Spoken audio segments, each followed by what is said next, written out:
Hey, Sox fans, welcome to Good Guys Talk Back, episode 216. We have got a lot to talk about the week that was, the weekend that was. I am Nick Murawski, and you can find this podcast absolutely everywhere. Thank you so much for joining us on our YouTube channel. We do this live, usually at 8:30 sharp on Sundays. Sometimes we switch it to Monday, depending on how things go with our lives. We were on social media, all that fun stuff. We'll get to that later. Too much White Sox stuff to talk about. To try to just chop up whatever we just witnessed this past weekend and before, my dear good friend, very good Sox fan, Pat Hester. Hello, sir. Nick, it's good to talk to you. I can't wait to start talking off-season with you, off-season moves that might happen. Pedro Grifol, hot seat situation. We have a lot to break down. I mean, winter is here. Let's start getting ready for it and start prepping for 2024. I can't wait. Yeah, it's there's been 16 games as we record here on Sunday night after that 8-4 loss to the Orioles, a series loss. Sox sit at 6-10, 4 games back in the AL Central, a minus 23 run differential, and has felt all of that. I don't even know where to start, Pat, with this. It's the same stuff. We're saying the same stuff over and over again. Maybe it wasn't as bad in Minnesota, but it was still bad. And it was very present during this Baltimore series. And of course, I'm talking about pitching. The free passes that the starting pitching and bullpen continued to give up. Baltimore came in top 5, top 6 in a lot of offensive categories. No slouch. I mean, they got a young, exciting team.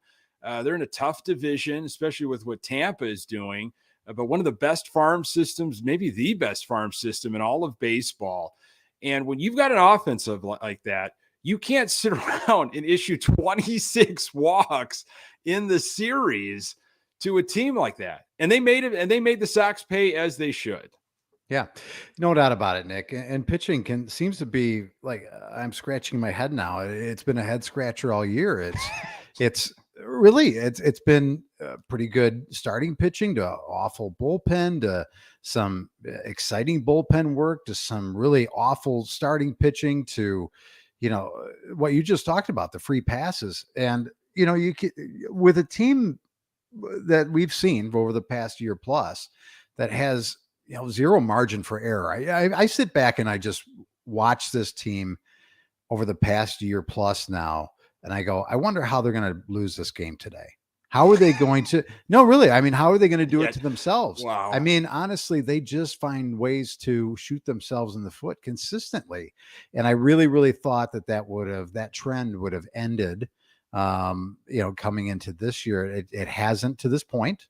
Will it remain that way the whole year? I don't know. I don't want to give up hope. I know I started off talking about preparing for the 2024. That's tongue in cheek, and that's some joking, aside. But let's be honest. Pedro Grifol talked a lot about how this team will be more prepared, how it will, not let the small stuff, fall through the cracks, how it won't beat itself, all those things. And I still like what I've heard from Pedro, but it's sad that it still continues to happen. It's sad that there's defensive lapses that happen with this team, and they find way to literally throw away ball games.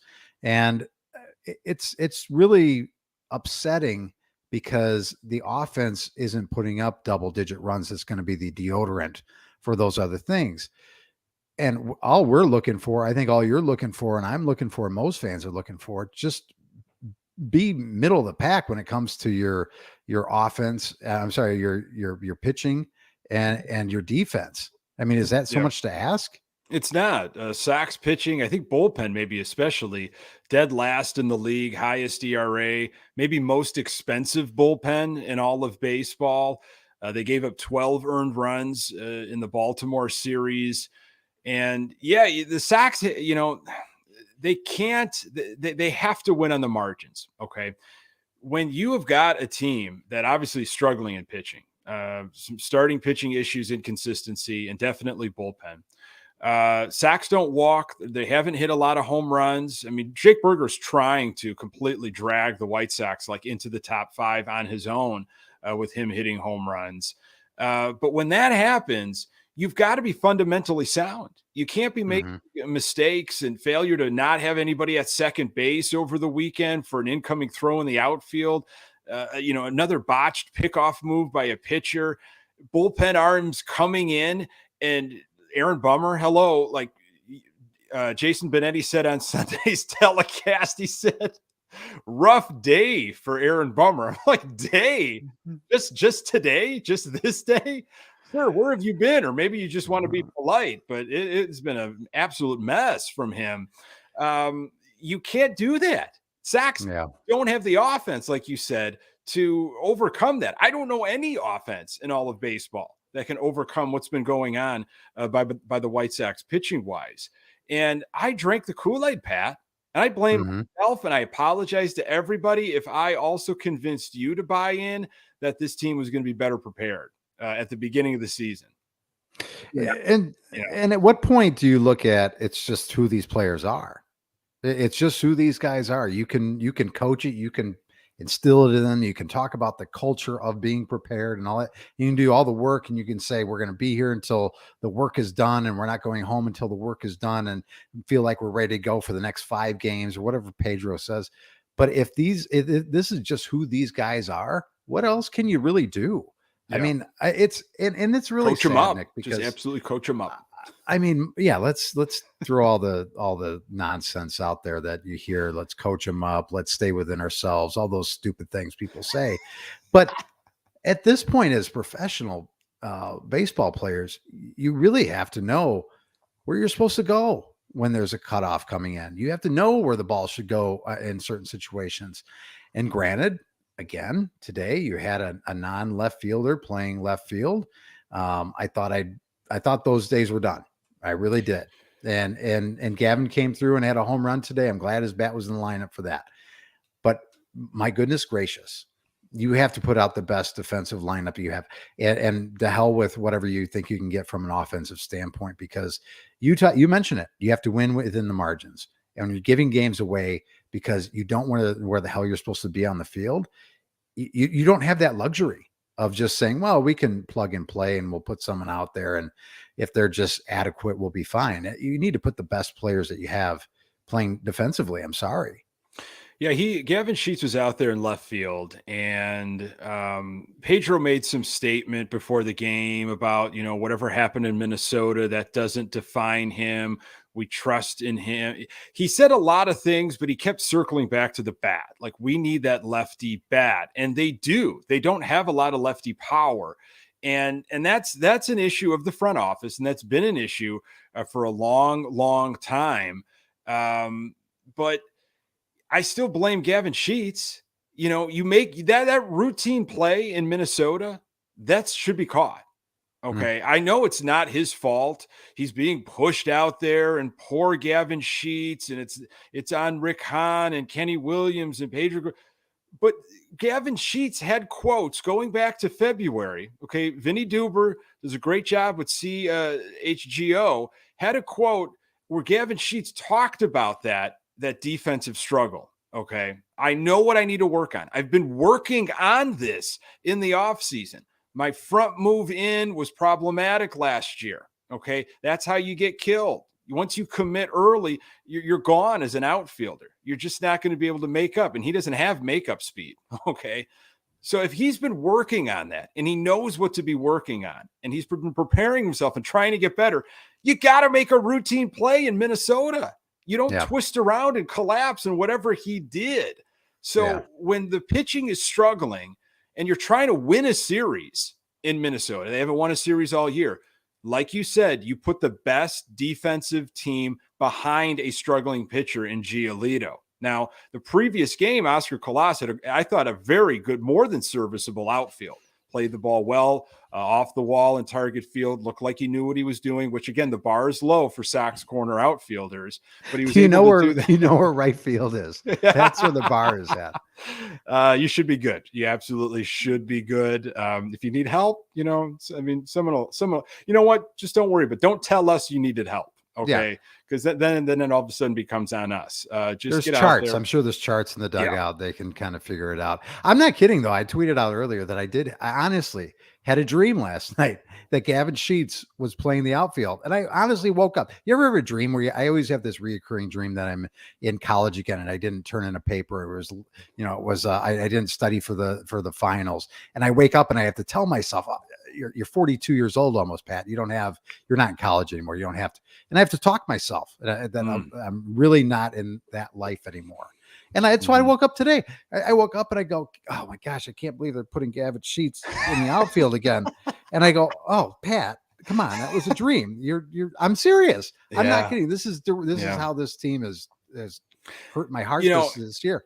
And I couldn't believe it. I couldn't believe it when I saw it today that he was playing right field or left field. I could not even believe it. By the way, your college dream is very accurate to what it was going on in college. Never. That's reading papers. No. That's studying. Having other people do your work. On. My mom and dad listened to this show. They paid for a fine education. That's right. You were an upstanding. You were an excellent college student. Thank you. In multiple ways. So were you, by the way. Because I know your parents listened, and Lord knows that you were. I'm surprised they didn't win. In bed by 9 and up by 5 studying. Farmer hours. Yep.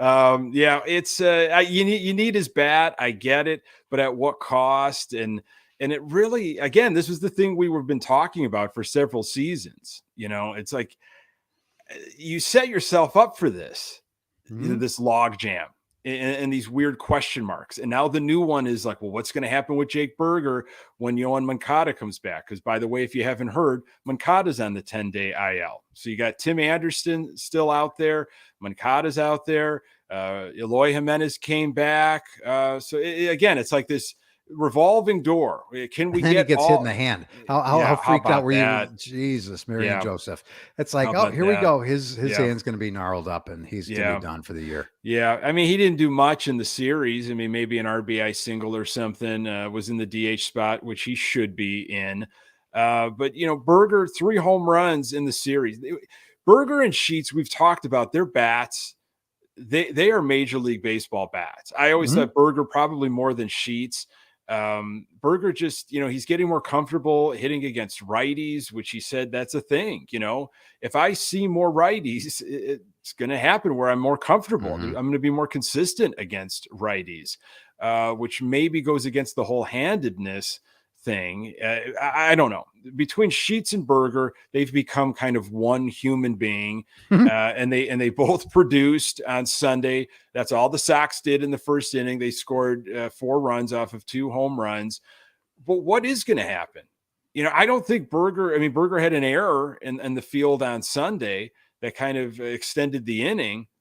I don't think he can play the field. I don't have a lot of faith in him. But if Moncada can't stay healthy, which going back to what you said earlier about sometimes guys, this is who they are. Is Moncada just a guy that's always going to get hurt? I mean, he's played in a lion's share of games over the last couple of years. He just hasn't produced like we want him to. Eloy and Robert have been the guys that constantly are getting hurt. But Moncada was off to such a great start. Didn't play in Minnesota, yet they refused to put him on the IL. Okay, I'm gonna jam up and gum up our lineup with somebody that can't play. Okay, just to wait till Friday to put him on the IL. Which tells you what, Nick? It doesn't matter really who's the manager. The organization and the front office remains the same and has remained the same. And these idiotic decisions that are made by this front office it's going to hamper whatever manager is in the dugout on day in day out basis, because to me, you have to kind of have a feeling where this guy is at physically, because you have to handle him with kid gloves. He's got an achy back. Let's just go ahead and put him on the IL right now. There's no reason. If you don't think he can play today, there's probably a good chance he's not going to be ready for tomorrow. Let's go. Let's put him on the IL. Get the IL stint started now instead of having to put him on it later. I just don't understand all that. Now I know you can retroactive and all that BS, but listen, man, it's just like this organization. Nick, one day you and I are going to be sitting here. I don't know. Maybe it was when we're in our 50s. And we're going to be talking to each other, and there's going to be there will be eventually someday different ownership and different management at some point. Whether it's better or not is no guarantee, but they'll be different. And I look forward to that day, Nick. I look forward to smart people in that front office making smart decisions. And I look forward to one day having an owner that makes aggressive decisions based on winning championships. At this point, this is what we have. And like I've said for the last year and a half, expect nothing, hope for the best. And that's where we're at right now. 4 games under 500, 4 games out of the division. Now, is it too late? Is it too late to turn it around? No, but we're still stuck with that taste in our mouth from last year where, boy, this feels a lot the same. And last year I kept waiting and waiting and waiting for the switch to be flipped rather. Yeah. And it never happened. So I don't know. I'm trying to be positive. But today is almost like a breaking point already for me, and it's April. I'll tell you something right now, my friend. You think I'm getting to 50 doing daily White Sox podcasts, 6 podcasts a week on this team? I ain't making it to 50. I can't I am not making it to 45. I can't wait to look at the side-by-side pictures of Nick Murawski, like a president who's aged after his second term. Like all of a sudden, here's this really fantastic looking guy, great mustache. Sure. Looks like he's got the world by the short hairs. And then 4 years later, after 4 years of doing White Sox daily podcasts, a 1 weeker with me, and it's going to look like a shell of himself. You're going to look like the Crypt Keeper. He's going to look like when Kramer started the pipe room or the tobacco room in his apartment, and he just looked like an old catcher's mitt. Yeah. You've experienced a year's worth of smoking or whatever he said. That'd be great. You said it. You said it can feel like it's early. Grafol says he doesn't like that term early, which I really championed him with. I was like that. Thank you.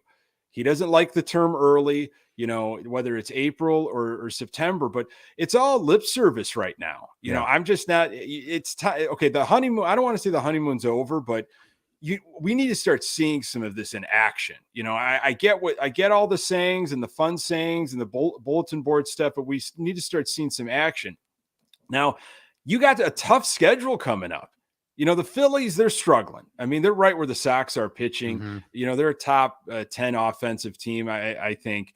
You got Tampa Bay, though, coming in. We got 7 with Tampa Bay for the rest of this month. You got Houston for 3. Let's hope we're getting Tampa Bay at the right time, because they can't continue to play like they've been playing to start the year. I don't know what was it yesterday. They were still 13. I don't know what they did today. Well, I get that, Pat, but I don't want that to be our strategy. I don't want it to be the strategy either, Nick, but let's be honest. I mean, nobody can play at that clip. And they might be saying, well, thank God we can keep the ride going because we have the Chicago White Sox on the schedule for 6 games before the end of this month. I get all that. But to play at that level for that long, it's almost unheard of. Right? Yeah, no, I totally get that. And that's you're just playing the percentages and like Mr. Burns, you're playing the percentages. Yeah. I don't like that as my strategy of like, well, they've got to lose at some point. Like if we just put ourselves out there and just kind of play baseball. Here's the game plan, guys. Sure they've got to lose. Haven't you scouted the pitchers? No. They've got to lose at some point. I'm just telling you, folks. I mean, it's going to have to happen eventually. Law of averages might as well be against us. You and I, we have a favorite thing called Hans Speak. I know a lot of people say it as well, and it's when our beloved GM talks in front of the media. It kind of talks down to fans before every home series, and Mr. Rick Hahn was at it again this past Friday before the Baltimore Orioles series. Got a great quote from him, if you don't mind me just reading this. Please, yeah. Just reflecting on what the season has been like so far. This was before the Baltimore series, so this is what Rick Hahn had to say. Every team wants to start off to a good start. We're disappointed in how the start has gone so far. There have been times when the starting pitching was probably the culprit for keeping us out of games. There have been times when the bullpen was to blame. Both of those two stepped up over the week in Minnesota. So it's just really a matter of getting each element clicking at the same time. Here's my favorite part. I think the simpler way of explaining it is we know we have something to prove and we know we haven't proven it yet. And I love that part because it's like, you moron Sox fans can't understand what I'm saying. So I'm just going to boil it down for you in a simpler, real blue collar South Side way. We haven't proven anything and we're waiting to prove it.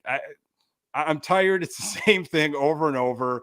It's you pull the string in the back of Rick Hahn and he just spits out multitudes of different things. So that's how the weekend started, really. Well, I'm so glad to hear that from Rick, and I'm glad that he has an opportunity to sit down and talk to the media and really tell us what's on his mind, because he's got a lot going on there. I mean, listen, at some point he's got to look in the mirror and go, I've got to put, he's really got to put some pressure on this team, in my opinion. He's got to, because this is all his baby. This is I don't know. It's his guy. Grifol Yeah, is his guy. it's like, listen, I don't know what you do as a general manager, put pressure on the team. And maybe more pressure doesn't really help, but there's got to be more of a sense of urgency from his seat. And this talk about, well, we don't like the way it started. Okay, you can say that, but really, I think he should be demanding more out of the players that he picked and he moved around, and the manager that he handpicked. Right? It doesn't sound like there's a lot of pressure. Pedro says the right things, like you had mentioned before. I don't. It's not early. All these games count. I get all that, right? But I don't hear that from Rick, and I don't know if that's his way to like calm the fans and stay with us. And I would rather him come out and go, "This is unacceptable. The way we've played is unacceptable. We've talked about X, Y, and Z over spring training. We've talked about having to turn a page, and what is taking place is not what we have talked about, and our expectations are not being met. We need this team to be better, or we're going to have to make some really serious changes here coming up very soon. My expectation is by the next series, these guys get things on the right track." That's what I would like my general manager to say. Am I wrong in that? No, because there has been this talk of, we're going to return to accustomed levels. We're going to stay healthy. But what are accustomed levels? What that 1 year that we had? See, that's the thing. That's the excellent point, is we don't know. For some guys, it's like we've got 120 games, 130 games in like one season, and then parts from other guys. And that's Jimenez, for example. There are guys where we just don't even know where their actual potential is. I think he might be referring, when he says accustomed levels, I could see Yasmani Grandal. That's got, we've got a big body of work, and we kind of can know where he could return to. I would say Lucas Giolito. That's a guy that probably, he hasn't had some amazing seasons. He kind of had one. Yohan Moncada, perhaps. But there are guys that just like we don't know. Like what is a good year for Luis Robert? We don't know. The funny thing is, Nick, and I can't remember what the exact stat was that was said. I think it was on the radio. I think maybe Len and DJ were talking about it on Friday when I was tuning in. I can't remember, so forgive me. But just the talk of the way this team misses Tim Anderson and their record without him. And I hate to put that as the crutch, but it's a real thing when there's so many. Again, it's sad that there's been so much time missed with Tim, and maybe that's just who he is. He gets hurt a lot and he's not going to be available a lot, but he has been so important to this team and their winning ways. It's almost amazing. And it takes me back to what I said about, and I hate to always bring this back up, but when people were really upset about Jose Abreu leaving, I don't think if you put Jose Abreu on this club, this team's any better. But I do think if Tim Anderson is playing every day, that maybe they're not 3 or 4 games over, but I think they're at least a 500 club to this point. I think a couple of these games would have gone their way. And I think he's such an integral part to this group that you have to have him on the field and you have to find a way to keep him on the field. Am I wrong? Yeah, no, unless Jose Abreu figured out how to come out of the bullpen and throw, 98 miles per hour gas strikes with some movement, Yeah, I don't think he changes the direction of this team right now. He probably plays consistently. And Andrew Vaughn probably has got like a hip pointer issue or something from diving on into something in right field. And Oscar Colas maybe is like a platoon, or we don't know where Oscar Colas is. Maybe he's still in Charlotte or something. I don't know. I don't even want to think about all that stuff. But yeah, it's just it's the injuries over and over again. And I don't know. This team, we're still in April, but this is what happened last year. They got so far behind, and they've gone on record and have talked about this. And when they started clicking eventually, I think they were so far behind, and they had to kind of make up so much ground. It just couldn't happen. They ran out of gas towards the end. And then, of course, Anderson was injured and missed the rest of the season, the last, 6 weeks or whatever it was. And that's why I think April and May do matter. But the schedule is so tough. Yeah. So when you can get wins, you should have won the series in Minnesota. And I really think you should have won on Sunday. Friday against Baltimore, that was your defining loss. When Hawk used to say, you win 60, you lose 60, what do you do with the other 42 defines you. That loss on Friday, Clevenger had a really nice start, and the bullpen, which kind of set the table for the weekend, just imploded. That was a defining loss. Yeah. And there's been several of those. You're not going to win every game. But again, winning on the margins, you got to win those games that are close. Figure that out. Like Saturday was a nail biter, and they managed to do it. That's a highlight of the weekend. Not only the great sweatshirt, which I'm sporting right which, here. by the way, I was going to tell you. Look at this baby. Look at this bad boy. If you're not enjoying us on YouTube, you're missing out on this. Yeah. This 93. Extremely comfortable, fits to size or size to fits, whatever the popular saying is. And they gave this out on Saturday when it was like 80 degrees. Yeah. You needed it on Sunday when it was like 40 and windy and rainy, but great sweatshirt. Saturday was a fun game, packed house. It's just, you can't keep beating yourself and think you're going to be able to hang around. Not with all the injuries, not with a depleted lineup. Yeah, and I was going to give you a compliment on that sweatshirt, but I wanted to make sure you knew that I was eye contact. I didn't want to be staring at your chest, so I want to be respectful of your body. In all ways, such a gentleman. I know, you're such a gentleman. That's who I am, Nick. Yeah. I want to show you respect. What are to this point, Nick? What do you think have been the positives? There have been positive. There have been some things to glean to, I suppose. You mentioned him, Clevenger. Clevenger to me has been more than I expected him to be to this point. Is that fair to say? That is, he's consistent. He has movement on his pitches. I think he hit 96 miles per hour on Friday. He pitches onto the corners. He's got that breaking, that biting slider. He rides the elevator. He came out to an interesting song on Friday that I think kind of a lot of eyebrows were raised. He came out to Kanye West "Gold Digger," and I think Paul Sullivan of the Tribune or some reporter asked him about it, which they thought maybe this was an interesting song choice to come out to with all the off-season stuff. And Mike Clevenger said, "Are you a music producer?" "No."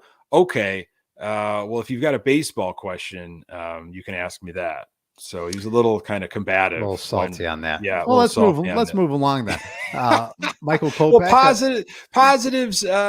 Michael Kopech, a nice bounce back after opening day on the south. He's got to stop giving up the home runs. But yes, he did he's bounced back. When tipping pitches, which seems to be the thing he was doing. Although, he was middle on a lot of his stuff. And a team like the Giants that can hit, you don't really need to get an inside track on what's going on, but it helps. And they clubbed him on that home opener.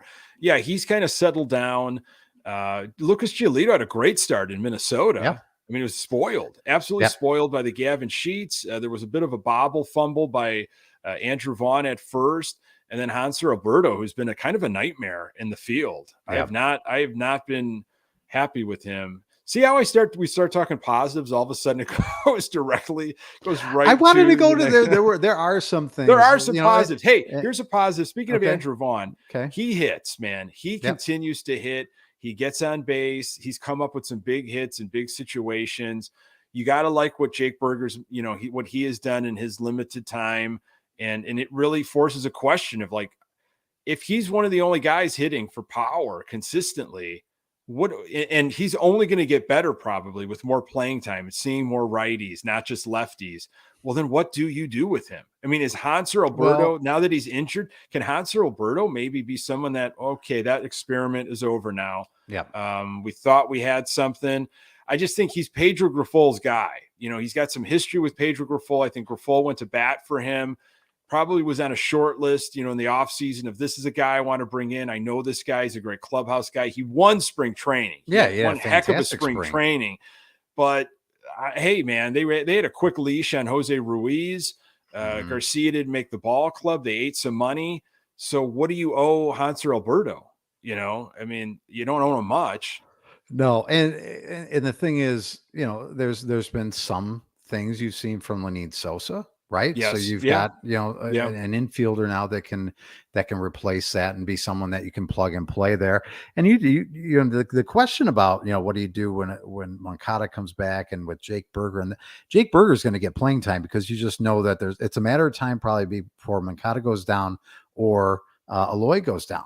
So you've got a third baseman DH option right there. I just think that you don't worry about that because he's going to be there to take those at bats when those guys go down.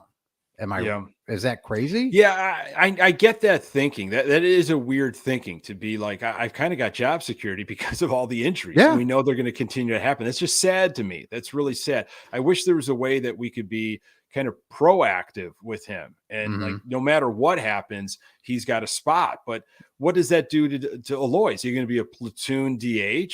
Are you going to push Aloy out to the outfield, I don't think perhaps? I don't think you can do that. I think it's I think he's a bat off the bench because he really he can't play every day with the way he plays defense.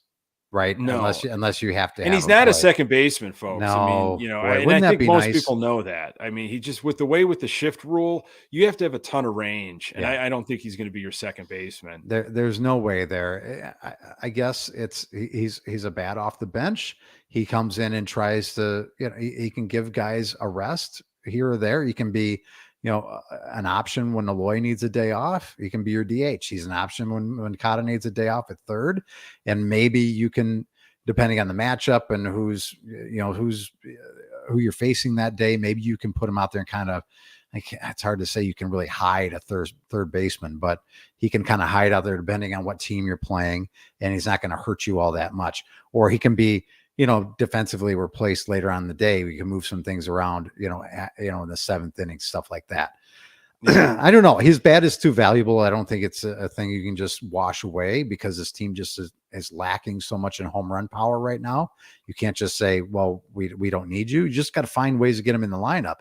And unfortunately, like we've talked about a lot, Nick, is there's just Gavin Sheets is a man without a home. I had an opportunity, not very long, a very brief interaction with Gavin Sheets, but seems like a wonderful kid. Yeah, right. And that's what I've heard from everybody. And it's like, it's someone you'd want to marry your daughter type of thing. Just seems like a great guy and wonderful and nice and all that stuff. But he's got to find somewhere where he can get every day at bats. He can be a DH or a first baseman somewhere in this league because he's not worth keeping around and holding up a roster spot, in my opinion. Yeah, he's got a valuable bat, and it should play well at home. The Sox Park is a homer-friendly park. It's supposed to be, and he showed it in the first inning.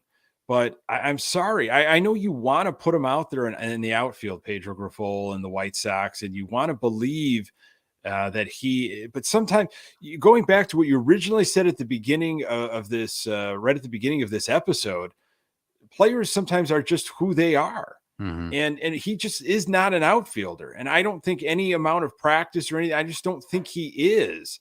And we've seen it. But I know his bat needs to get in there. So the way the Sox have set things up over the years, the way the GM and the organization, the Sox brass and everything, and how they've done it and put this puzzle together, that's where we're at right now. Mm-hmm. Is how he gets playing time is we have to sacrifice some defense to put him out there just so we can have that power lefty bat. It's sad that we have to think that way. Like, okay, well, we have to sacrifice this so we can get this. If only our GM would have put a team together that, people can play both sides of the ball. Yeah. Wouldn't that be nice when you're looking at players and go, well, he's not going to be a defensive liability. And we have to try and we have to make up positions for him because he doesn't have a position. He's a guy that can hit, but he has zero ability to play any position on the field. It's really ridiculous in my opinion, but that's what we have. Yeah. It's been a problem for years, and it's kind of showing itself, not being able to, hit with runners in scoring position, opportunities with like bases loaded, nobody out. And those things continue to happen here and there. Like just not putting a team away. We had a moment, I think it was game 1 of the Minnesota series. Correct me if I'm wrong. And Minnesota had Pablo Lopez on the hill, who's a tough pitcher. Sub-1 ERA coming into that game. He's the guy that the Twins got for Luis Ariz from Miami. It's got some nasty stuff. I mean, high velocity. First inning, the Sox took him to task. I mean, I think they had the bases loaded, nobody out, maybe scored 2 runs on a Andrew Vaughn double. Okay. Mm-hmm. And that was it. Yeah. That was it. They took the foot off the gas. They just let him off the hook, and Lopez settled into his routine, and he put on a show in that game. And those are the moments that you and I have just kind of got really angry about. Look, when you have a guy on the ropes, just knock him out. Knock him out early. And especially with the way this pitching is going and some of our defense, we need as many runs as we possibly can get. Well, and that was Nick, just they've got to one be recent runs, example. and they've got to be runs. They don't always have to be via the double or the home run. They can be sacrifice flies. They can be situational runs. And even as productive outs, if it's a run here or there with a runner on third with less than 2 outs, you got to find a way to get that run home. Just tack them on, keep them coming. But we have too many times where we're up there in those situations where it's like, you don't feel like it's going to be a big inning, but there's an opportunity to get a run home. You got to find a way to get that runner in. And I know it's hard because the pitcher's obviously pitching against you in that situation, trying obviously to have you roll it over on the ground. I get all that, but we have to overcome that. And this hitting staff that we've assembled and put together to have plans of attack in place and all that, it's got to be about just scratching as many runs across as you can. If you can average 5 runs a game, really, Nick, I think is the stat, you're going to be a really hell of a good team, right? You're going to be a really good team. You don't get all those just because you're mashing ball all over the place. It's being fundamentally sound when it comes to your plate discipline and getting balls in the air when they need to get in the air and deep enough to score runs. So it's a lot. You need to know the situation. You need to know the situation. Moving guys over, having a good at bat, learning from your at bat. Luis Robert, he had a tear, man. He was one of the hottest players in the league, defensively, offensively. But there's some times where I just look at his at bats and I say, have you ever seen a slider before? Well, you can't hit one of those. They know you can't hit it. Do you not have the scouting report? Are you just so convinced that you'll eventually be able to pick up the spin on one of these and hit it? But him flailing at these in the dirt, and Elvis Andrus has had that issue. And again, good pitching is tough to hit, but this has been a problem over and over again for somebody like that. And when you've got runners on and when you've got a critical situation, it's like, you might not be able to drive a ball. Just do whatever a pitcher is giving you. And I think Andrew Vaughn does that really well. Is that he's a guy that can drive it. And he's had some Paul Konerko-esque at bats where you'll see kind of an inside out swing, or you'll see him just take an outside pitch to right field because, hey, this is what he's giving me at this time. I can't turn on this and drive it. So I'm at least going to be able to get on base and move everybody over. Yeah. Yeah, Nick, it's a lot of the same of what we've seen, and it's sad because I thought we were going to see a lot different. I uh, What do you think, in turn, like there's some trends going on right now. Obviously, the bullpen is just a really bad trend. The Sox offense was kind of on the up. They were mhm. leading the league in hits, and we were leading in doubles, not drawing a lot of walks, of course, and kind of middle of the pack, if not lower third or so in home runs. And I'd like to see that change. But these trends, is there anything that you see that, I mean, could the bullpen get better? Could this bullpen actually turn things around? Or these guys are who they are. They've got a short shelf life, and some of them are just done. Yeah, I'd like to think that it'll get a little bit better, but I don't really have anything to go on and say. I don't have a lot of belief. I mean, Aaron Bummer is a guy that I was really high on 2 years ago, right, or whatever it was. It seemed like he was a guy that was locked down. You really felt good about. Then the year after, it just seemed like he was like the bad luck guy. He had so many guys hit the ball into the ground that they just beat out for a hit, and it Yep. turned into a big inning. And his Yep. control he had a lot of issues with his control. And like I said, when it seemed like he was getting the ball to their plate, guys are just pounding it in the ground and they're beating out balls that are, like basically bunts. It just, and now I don't know what to think of Aaron Bummer. I just don't know. He I looks think lost. He that, looks like a yeah, guy that hadn't pitched in spring training, which he didn't. Maybe three yeah, total innings or something yeah. at Camelback Ranch. So can it get righted? I don't know that it really can get righted until Hendricks comes back. Because like we talked about, maybe it was the last episode or Crochet and yeah, Hendricks. yeah, like a couple episodes ago, like people are kind of pitching out of position, and you got a makeshift and guys and trying to come in and close games. Not that we've had a lot of closing opportunities lately, but just everybody's in spots where maybe they're not the best suited for. Ronaldo Lopez, I just don't know. He's left me with something to be desired where he's at so far this year, with some ups and When downs he for comes sure. into non-save situations, he doesn't have it. Yeah, He doesn't have that edge. He looks unfocused. When it's a save situation, he's on a mission. yeah. Very different. So I don't know. I really just think it'll just be determined when Hendricks comes back, and honestly, I don't know what we're going to get from Liam Hendricks when he comes back. He just went through, the treatments he had to go through for non-Hodgkin's lymphoma, for crying out loud. I don't know what kind of guy we're going to get and Mhm. how long it may take him to get back to himself. Will he ever Yeah. be himself? So even when he does come back, is everybody else just settle in and go, okay, Liam's back and we can go back to our regular roles? Can he be a guy that's counted on? And I mean, I'm not saying this in a bad way. I hope he is, and I want his health to be, number one for him. But I don't know what we're getting. And you just mentioned Crochet again.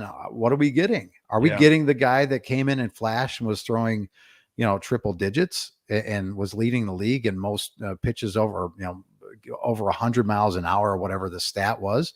Or are we getting the guy that was more like a 94, 95 mile an hour pitcher that was learning his way, trying to Mhm. find his way and be a pitcher, not a thrower? I really don't know what we're going to get, Nick. And I'd like to think when those guys come back, everybody kind of settles into their position. But there's not a lot of history that says that these guys are going to just be all of a sudden just, again, turn it on at some point. Yeah, when I heard the news about Liam Hendricks, I kind of just assumed like, well, I don't think we're going to have him for this season. Mhm. He's got to take care of himself. Good. I mean, good gracious, like that is the absolute that's the most important thing.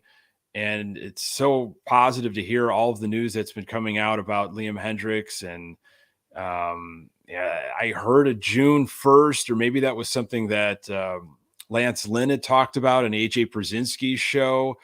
And yeah, maybe, but I get to your point. I don't know. Like But I don't know yeah. physically. I don't know production wise, and I don't want it to be on him to have to like, well, you're our savior. You need to come Mhm. back and save us here. Like he's still, he's got a lot still that he's trying to process and go through.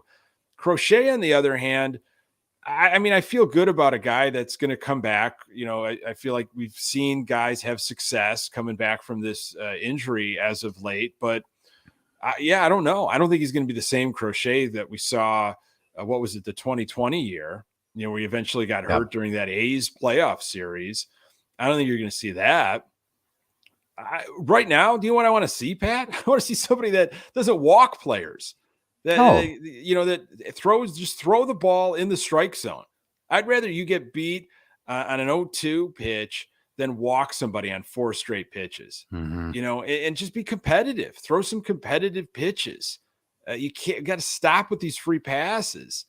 So I don't know how to fix that. I don't know if that's a mental thing. I don't know what Ethan Katz does. Does he go to these guys and do they watch video and they look at mechanics, or what Pedro Grifol basically said is what's happening, which he wouldn't give out the whole strategy. He wants to keep that in house, is basically for Hassler and Katz to tell these bullpen arms they're still really good pitchers.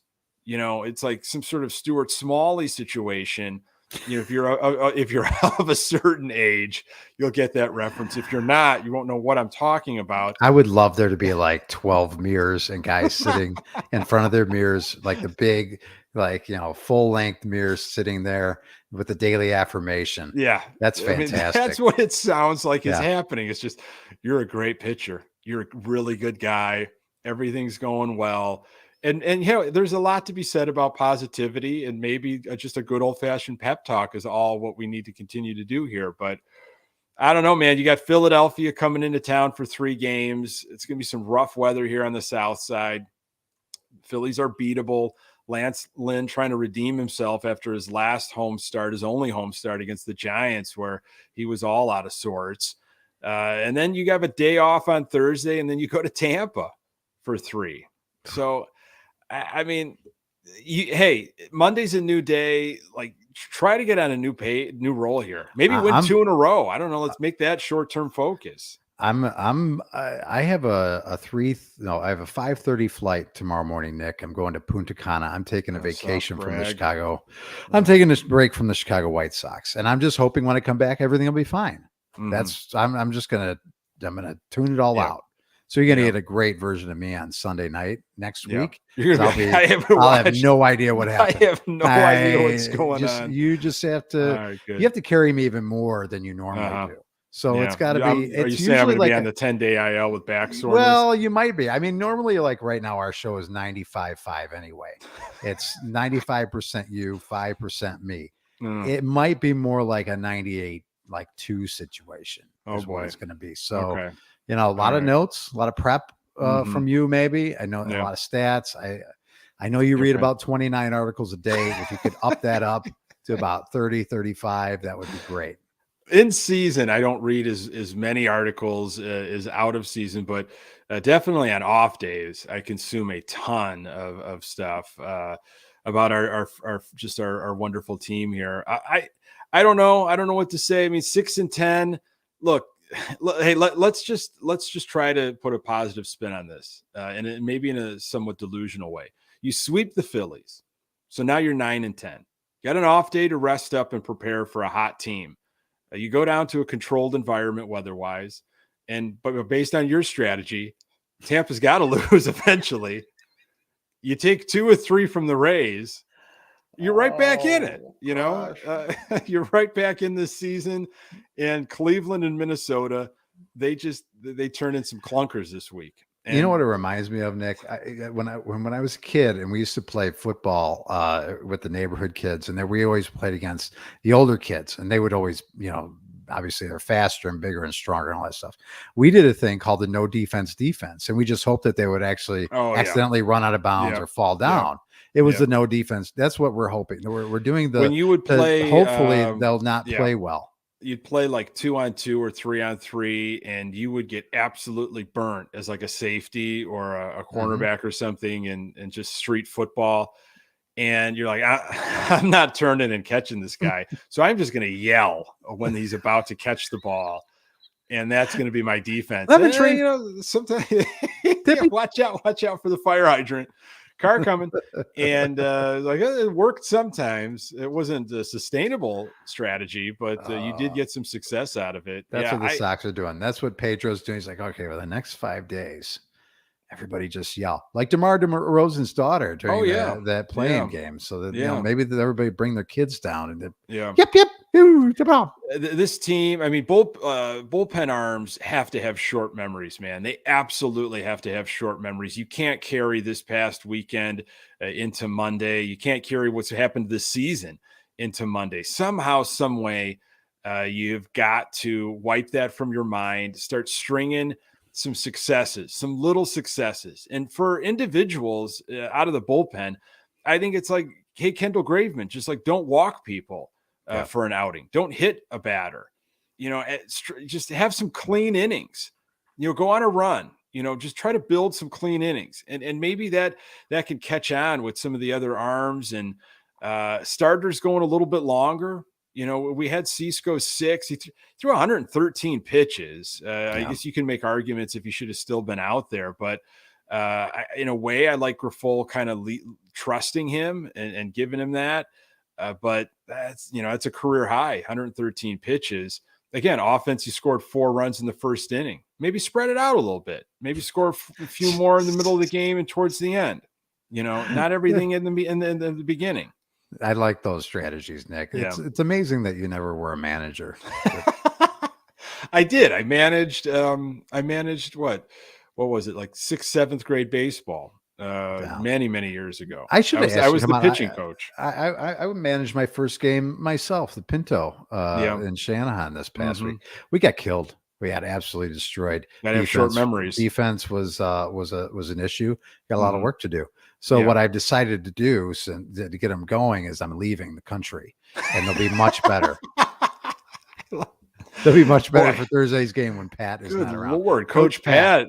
Man, that was the stink that was keeping us down. Now that he's not only out of the state, but he's out of the country, I can breathe a little bit easier. Goodness gracious. Well, hopefully you have a safe trip. If you could follow the Sox a little bit, that would be outstanding. But I understand your priorities are elsewhere. I'll do the best I can, Nick. That's all. There's just nothing. You know what? Promise just don't be injured. Watch your sun intake. So you're not blistered up, and you can't move neck muscles when speaking, and then everything will be fine. I'll make sure. Oh man, I'll look like Pizza the Hut from Spaceballs.